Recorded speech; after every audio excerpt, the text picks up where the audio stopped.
A 13-year-old boy sits in a restaurant in Barcelona. His father is beside him.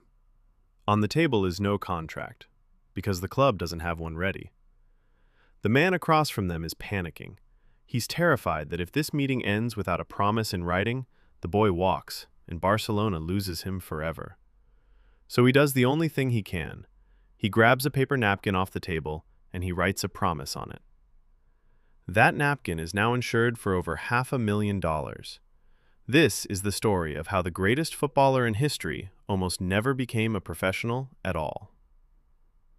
Lionel Andres Messi was born on June 24, 1987, in Rosario, Argentina, a working-class city with no shortage of football dreams and no shortage of kids who never made it out of them. His family wasn't wealthy. His father, Jorge, worked at a steel factory. His mother, Celia, worked part-time. Football wasn't a path to riches in their world. It was just what the Messi family did, the way some families play music or work the land. His older brothers played. His cousins played. By the time Lionel could walk, a ball was already at his feet. He joined his first club, Grandoli, at age 4, coached, fittingly, by his own father. People who saw him then described the same thing over and over. He didn't look like the other kids. Not in size, in instinct.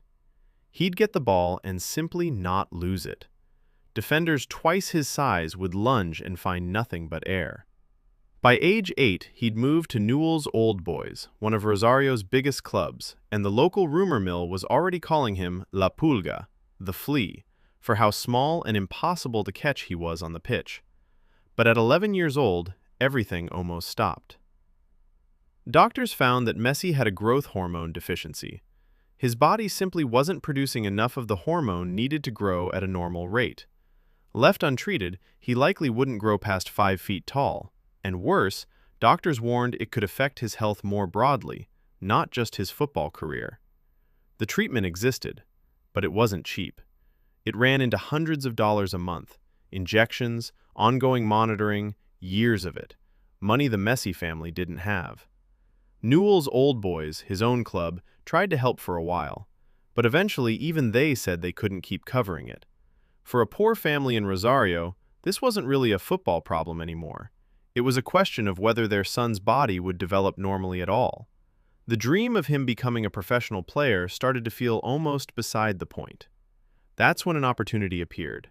One that came not through Newell's, not through Argentina's football federation, but through family connections on the other side of the world. Messi had relatives in Catalonia, Spain. Through them, word reached Barcelona's scouting network about a tiny, dominant 13-year-old in Rosario who could do things with a ball that didn't make sense for his size. In September 2000, the Messi family flew to Barcelona for a trial.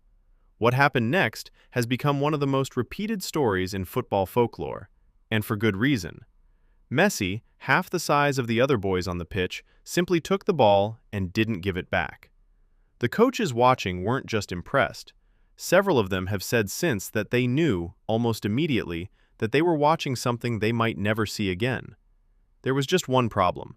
Knowing it and acting on it were two different things.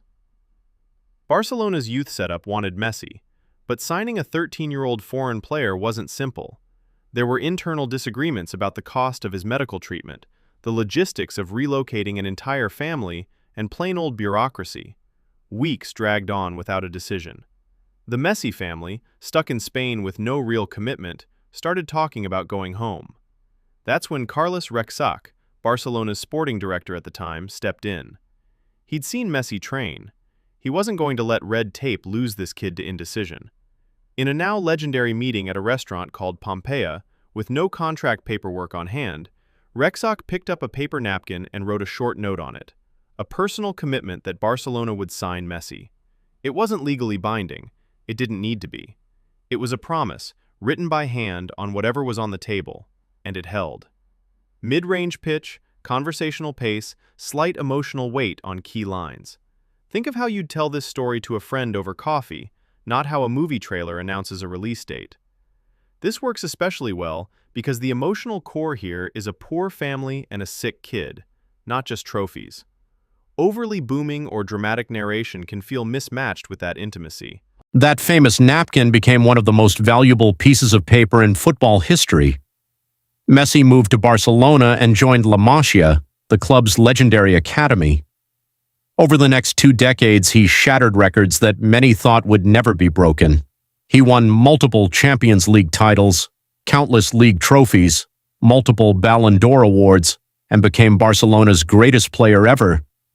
Yet there was still one thing missing: the FIFA World Cup. For years, critics said Messi could never be the greatest without winning football's biggest prize. Then came Qatar 2022. At 35 years old, Messi led Argentina on an unforgettable journey. In one of the greatest World Cup finals ever played, Argentina defeated France, and Messi finally lifted the trophy he had dreamed about his entire life. The boy who was once rejected because of his size had conquered football. From a child whose family couldn't afford medical treatment to a World Cup champion and global icon, Lionel Messi's story proves that talent is important, but belief, perseverance, and determination can change history. And it all started with a dream, a challenge, and a napkin. If you enjoyed this story, don't forget to like, subscribe, and follow for more football stories.